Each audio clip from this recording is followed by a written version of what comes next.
मज़ेदार रेसिपीज़ के लिए मेरे चैनल को सब्सक्राइब करें और डेली रेसिपीज़ के लिए बेल आइकन को क्लिक करना ना भूलें। Welcome to tasty food with Maria. अस्सलाम वालेकुम व्यूवर्स, आज मैं आप लोगों के लिए बहुत ही मज़ेदार सी रेसिपी लेकर आई हूँ। सभी का फेवरेट है, जिंगर बर्गर बनाने जा रही हूँ, जो कि बहुत ही अच्छी रेसिपी है और काफ़ी अरसे से ये डिमांड थी कि मैं जिंगर बर्गर बनाना बताऊँ आप लोगों को। तो बहुत सिंपल तरीके से मैंने बताया है। आई होप आप लोगों को अच्छा लगेगा। तो चलिए आइए हम इसके इंग्रेडिएंट्स नोट कर लेते हैं। इसके लिए हमें चाहिए, मैंने 350 ग्राम चिकन लिया है। चिकन ब्रेस्ट लिए थे 2 पीस, और उसको मैंने साफ करके इतना मोटा इसको मैंने कट कर लिया है, जैसे पसंद है हम बनाते हैं उस तरह से। और 1 टेबल स्पून सोया सॉस है हमारे पास, ये मैरिनेशन के अज्जा हैं। 1 टीस्पून गार्लिक पेस्ट है। 1 टीस्पून चिली पाउडर है हमारे पास। Salt half teaspoon, paprika powder half teaspoon. अब हमें क्या करना है, और ये स्पाइसेस को हम इसमें डाल देंगे, चिकन के अंदर ऐड कर देंगे। और सोया सॉस और गार्लिक पेस्ट भी मैंने ऐड कर दिया है। इसको मिक्स करके हम अच्छी तरह से मिक्स करके इसको रख देंगे तकरीबन आधे घंटे के लिए। मैरिनेशन टाइम है ये हमारा। मैरिनेट करने के लिए हम इसको रख देंगे ढक के, किचन काउंटर पे ही रख देंगे। और अब हम आ जाते हैं कोटिंग की तरफ। तो इसकी कोटिंग के लिए हमें जो अज्जा चाहिए वो लिख लीजिए। 1 कप फ्लोर लिया है मैंने, मैदा। 2 टेबल स्पून कॉर्नफ्लोर लिया है।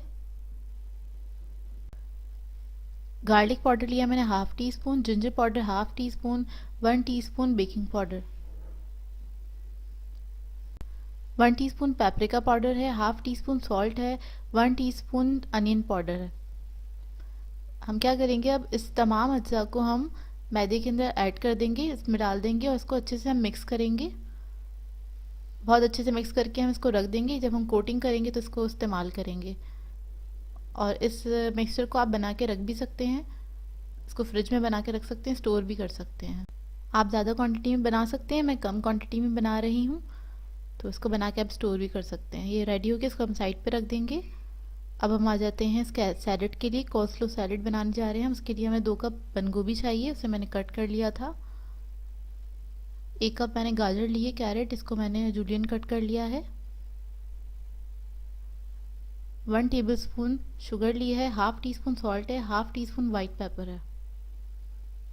1/4 कप दूध लिया है मैंने, मिल्क। हाफ कप मैंने मेयोनीज लिया है इसके लिए। इसके लिए हम क्या करेंगे, बोल लेंगे, इसके अंदर दूध ऐड करेंगे, चीनी, नमक और वाइट पेपर ऐड कर देंगे साथ ही।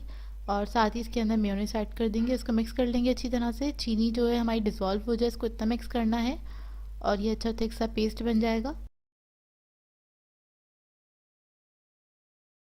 इसको अच्छे से मिक्स कर लीजिए। उसके बाद इसके अंदर हम बंद गोभी ऐड कर देंगे और गाजर को भी ऐड कर देंगे। उसको अच्छा सा हम मिक्स कर लेंगे, टॉस कर लेंगे और हमारी सैलेड रेडी हो जाएगी। इसको अच्छे से टॉस करके आप फ्रिज में रख लीजिए।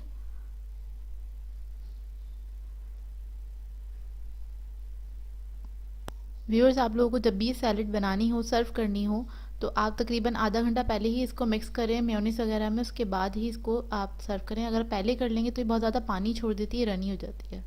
तो अब ये रेडी, इसको मैं फ्रिज में रख दूँगी। और इधर हमने मैरिनेशन कर लिया था और ये हमारी कोटिंग है। साइड में मैंने पानी रखा हुआ है, नॉर्मल पानी है, टैप वाटर है। इसको देखिए मैं कोटिंग स्टार्ट कर रही हूँ। पहले मैंने मैदे में इसको लगाया हल्का सा, उसके बाद हम पानी में डिप करेंगे, फ़ौरन से निकाल लेंगे, ज़्यादा देर तक पानी में नहीं रखेगा। उसके बाद हम दोबारा से इसको, हमने कोटिंग जो लेनी है और इसको हमने अच्छे से ना हाथों से आपने रब करना है बहुत अच्छे से, उसी से हमारे वो शेड्स बनते हैं। अच्छे से दबा दबा के अच्छे से इसको ना रब कर लीजिए। ये देखिए शेड्स बन गए हैं। और इसको दोबारा से हमने डिप करा, फिर से हम ये कोटिंग लगाएंगे। इसको अच्छे से दबा दबा के आपने इसकी कोटिंग लगा देनी है। मैंने 2 बार इसको कोट किया है, आप चाहें तो 3 बार भी कर सकते हैं। 3 से ज़्यादा नहीं करिएगा, बहुत ओवर कोटेड हो जाता है तो अच्छा नहीं लगता है। देखिए शेड्स बन गए इसके। और इसको मैं साइड पे प्लेट में रख दूंगी। अब दूसरा पीस मैं आपको करके दिखा रही हूँ। सेम, सबसे पहले हमने इस पे ये जो कोटिंग थी वो लगानी है, पानी में डिप करेंगे और वापस से हम इसको कोटिंग के अंदर डाल देंगे और इसको अच्छी तरह से दबा दबा के हम इसके ऊपर कोटिंग जो है इसको लगा देंगे। अच्छे से इसको दबा दबा के इस पे से इसको आपने इस पे जमाना है एक तरह से ना, तो इस तरह से करेंगे। दोबारा से हम इसको पानी में डिप करेंगे और इसको हमने दोबारा से कोटिंग डाला और इसको अच्छे से हमने मिक्स कर लिया। कोटिंग अच्छे से दबा दबा के लगा लें। ये देखिए श्रेड्स देखिए इस तरह से बन जाते हैं, बहुत आसान है बनाना। अब हम इसको फ्राइंग पे आ जाते हैं। तेल मैंने गरम करने के लिए रख दिया था पहले से, और इसके अंदर फ्राई कर रही हूँ। तेल मेरा ख़राब नहीं था, इसमें मैंने फ्रेंच फ्राइज अभी फ्राई किए थे प्रेजेंटेशन के लिए, तो वो थी फ्रेंच फ्राइज थी इसके अंदर, तो ये तेल ख़राब नहीं था।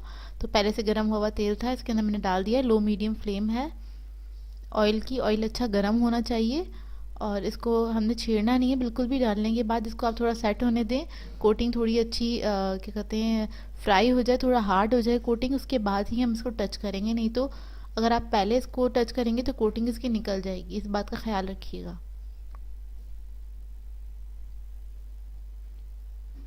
इसकी कोटिंग सेट हो गई है, अब मैं इसको पलटूंगी। बहुत अच्छे बनते हैं ये, इसका क्रस्ट भी बहुत अच्छा बना है। और घर में बनाइएगा इसको ज़रूर, और उसका फीडबैक दीजिएगा। काफ़ी लोगों ने मुझसे कहा था ये मैं बनाना सिखाऊं।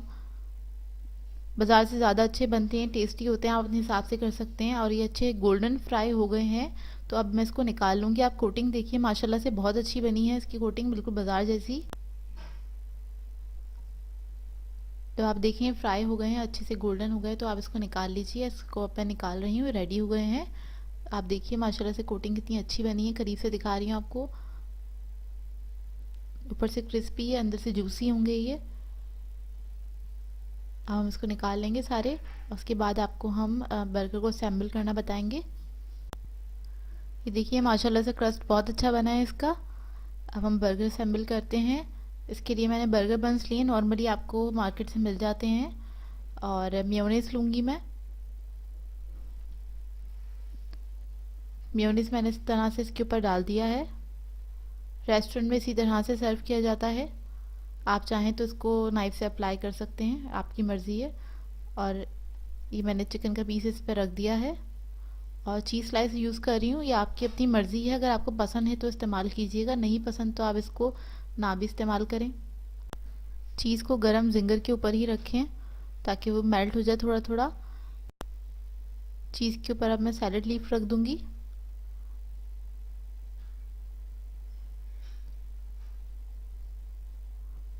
और इसके ऊपर थोड़ा सा हम केचप डाल देंगे, अगर आपको पसंद हो तो आप केचप यूज़ कीजिए। और अब बन का जो दूसरा पीस है वो हम इसके ऊपर रख देंगे। अभी हमारा जिंगर बर्गर रेडी है। अब मैं दूसरा असेंबल करके बता रही हूँ, उसी तरह से हम करेंगे। मेयोनीज इसमें लगाएंगे,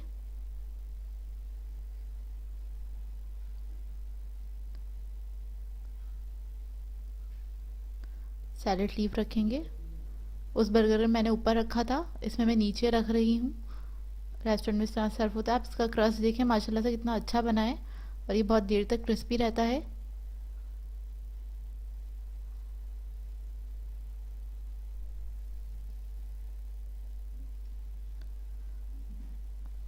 अच्छा, रेस्टोरेंट में नीचे सैलड लीफ रखा जाता है, और मुझे ऐसा लगता है कि पैटी जो है हमारी, या जो भी हमारा जिंगर है वो स्लिप हो रहा है, तो इसलिए मैं ऊपर रखती हूँ। तो ये मेरा रेस्टोरेंट के तरीके से वो लोग इस तरह से सर्व करते हैं, और सैलड लीफ जो है वो नीचे रखते हैं हमेशा। तो ऐसा मेरा ख्याल है, मुझे बताइएगा कमेंट करके कि सही ख्याल है कि नहीं, कि स्लिप होता है। ये देखिए रेडी हो गया है। ये देखिए बहुत अच्छा तैयार हुआ है माशाल्लाह से। क्रस्ट बहुत अच्छा बना है, जिस तरह आप बाहर रेस्टोरेंट्स में जाके खाते हैं, और ट्रस्ट में बहुत अच्छा बनेगा। ज़रूर ट्राई कीजिएगा इस रेसिपी को। इसको मैंने सर्व कर दिया फ्रेंच फ्राइज़ के साथ, साथ में कोल्स्लो रखी है मैंने इसके, और बड़े मज़ेदार सा बना है। फ्रेंच फ्राइज़ में मैं आपको बनाना बता चुकी हूँ डिफरेंट टाइप की। तो व्यूवर्स, अगर आप लोगों को मेरी रेसिपीज़ अच्छी लगती हैं तो मेरे चैनल को सब्सक्राइब करें, लाइक करें, कमेंट ज़रूर किया करें, शेयर भी ज़रूर किया करें। मुझे अपनी दुआ में याद रखिएगा। अल्लाह हाफ़िज़।